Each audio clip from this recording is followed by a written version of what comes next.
Hey, what's up guys? Today's video, I'm going to show you how you can use ChatGPT to automate your business. So there are a couple of things that you can do with the help of ChatGPT, which will definitely help you grow your business.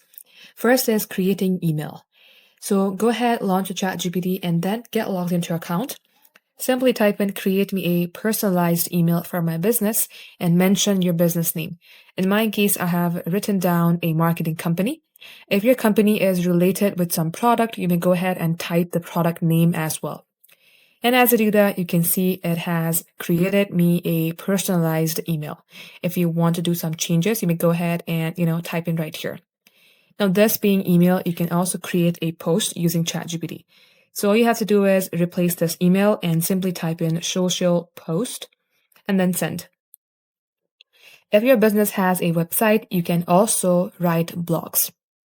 So this being a, let's say, Facebook or Instagram post, you can also create a blog. So you may go ahead, type in blog.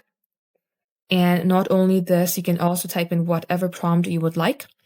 If you have a business profile like website, you're going to have to, paste the link of your website so that ChatGPT can gain some information about your business and give you prompt accordingly.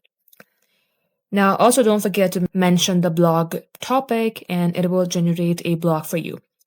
And I hope you will not just copy and paste. Make sure that you check each and every detail because ChatGPT can make mistakes. So guys, by utilizing ChatGPT, you can, expand your business. Thank you for watching.